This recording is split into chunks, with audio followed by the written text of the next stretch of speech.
नमस्कार दोस्तों, आपका हमारे चैनल में स्वागत है। दोस्तों, आज हम आपको सोमवार व्रत की कथा सुनाएंगे।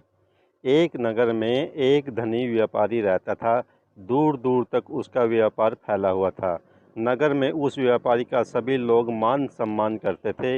इतना सब कुछ होने पर भी व्यापारी बहुत दुखी था, क्योंकि उस व्यापारी का कोई पुत्र नहीं था। दिन रात उसे एक ही चिंता सताती रहती थी कि उसकी मृत्यु के बाद उसके इतने बड़े व्यापार और धन संपत्ति को कौन संभालेगा। पुत्र पाने की इच्छा से वह व्यापारी प्रति सोमवार भगवान शिव की व्रत पूजा किया करता था। सायंकाल को व्यापारी शिव मंदिर में जाकर भगवान शिव के सामने घी का दीपक जलाया करता था। उस व्यापारी की भक्ति देखकर एक दिन पार्वती ने भगवान शिव से कहा, हे प्राणनाथ, यह व्यापारी आपका सच्चा भक्त है।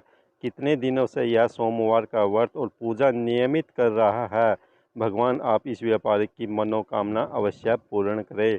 भगवान शिव ने मुस्कुराते हुए कहा, हे पार्वती, इस संसार में सबको उसके कर्म के अनुसार फल की प्राप्ति होती है।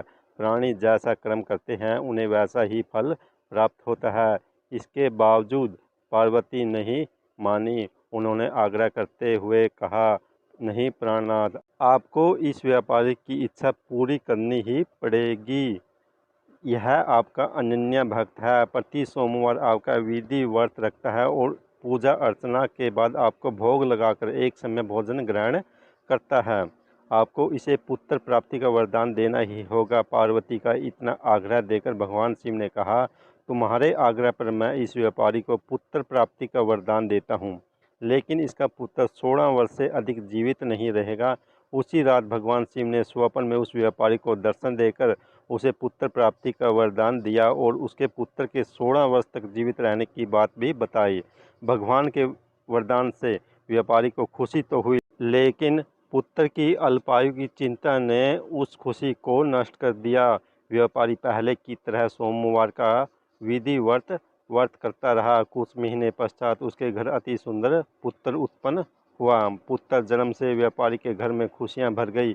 बहुत धूमधाम से पुत्र जन्म का समारोह मनाया गया। व्यापारी को पुत्र जन्म की अधिक खुशी नहीं हुई, क्योंकि उसे पुत्र की अल्प आयु के रहस्य का पता था। यह रहस्य घर में किसी को नहीं मालूम था। जब पुत्र 12 वर्ष का हुआ तो शिक्षा के लिए उसे वाराणसी भेजने का निश्चय हुआ।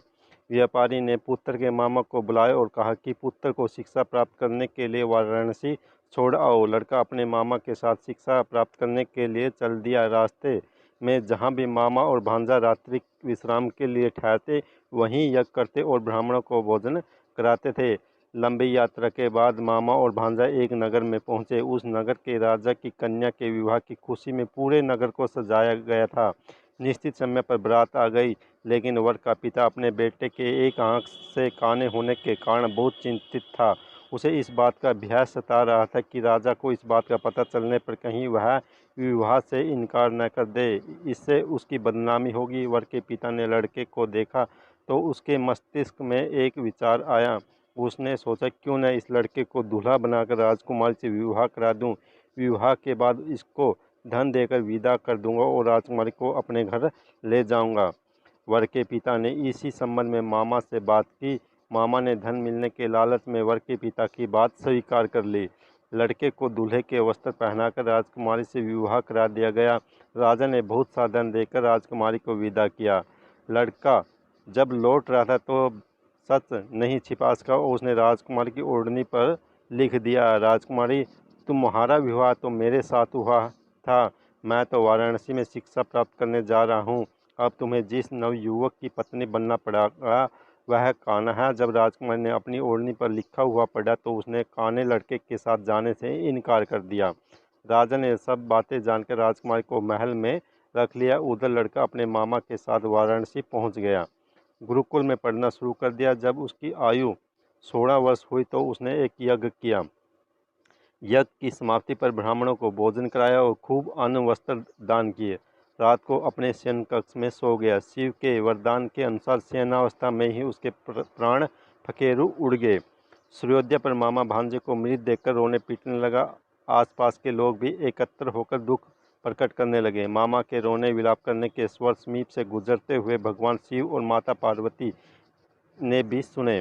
पार्वती जी ने भगवान से कहा, प्राणनाथ, मुझसे इसके रोने के स्वर सहन नहीं हो रहे, आप इस व्यक्ति के कष्ट अवश्य दूर करें। भगवान शिव ने पार्वती जी के साथ अदृश्य रूप में समीप जाकर देखा तो पार्वती जी से बोले, पार्वती, यह तो उसी व्यापारी का पुत्र है, मैंने इसे 16 वर्ष की आयु का वरदान दिया था, इसकी आयु तो पूरी हो गई। पार्वती जी ने फिर भगवान शिव से निवेदन किया, हे प्राणनाथ, आप इस लड़के को जीवित करें, नहीं तो इसके माता पिता पुत्र की मृत्यु के कारण रो रो कर अपने प्राणों का त्याग कर देंगे। इस लड़के का पिता तो आपका अनन्य परम भक्त है और से सोमवार का व्रत करते हुए आपको भोग लगा रहा है। पार्वती के आग्रह पर भगवान शिव ने उस लड़के को जीवित होने का वरदान दिया और कुछ ही पल में वह जीवित होकर उठ बैठा। शिक्षा समाप्त करके लड़का मामा के साथ अपने नगर की ओर चल दिया। दोनों चलते हुए उसी नगर में पहुंचे जहां उसका विवाह हुआ था। उस नगर में भी यज्ञ का आयोजन किया। समीप से गुजरते हुए नगर के राजा ने यज्ञ का आयोजन देखा। राजा ने उसको तुरंत पहचान लिया। यज्ञ समाप्त होने पर राजा मामा भांजा को महल में ले गया और कुछ दिन उन्हें महल में रखकर बहुत सा धन देकर वस्त्र देकर राजकुमारी के साथ विदा किया। रास्ते में सुरक्षा के लिए राजा ने बहुत से सैनिकों को भी साथ भेजा। नगर में पहुंचते ही एक दूत को घर भेजकर अपने आगमन की सूचना भेजी। अपने बेटे के जीवित वापस लौटने की सूचना में व्यापारी बहुत प्रसन्न हुआ। भूखे प्यासे रहकर व्यापारी और उसकी पत्नी बेटे की प्रतीक्षा कर रहे थे। उन्होंने प्रतिज्ञा कर रखी थी कि यदि उन्हें अपने बेटे की मृत्यु का समाचार मिलेगा तो वे दोनों प्राण त्याग देंगे। व्यापारी अपनी पत्नी और मित्रों के साथ नगर के द्वार पर पहुंचा। अपने बेटे के विवाह का समाचार सुनकर पुत्रवधू राजकुमारी को देखकर उसकी खुशी का ठिकाना न रहा। उसी रात भगवान शिव ने व्यापारी के स्वप्न में आकर बोला और कहा, हे श्रेष्ठी, मैंने तेरे सोमवार के व्रत करने और व्रत कथा सुनने से प्रसन्न होकर तेरे पुत्र को लंबी आयु का प्रदान की है।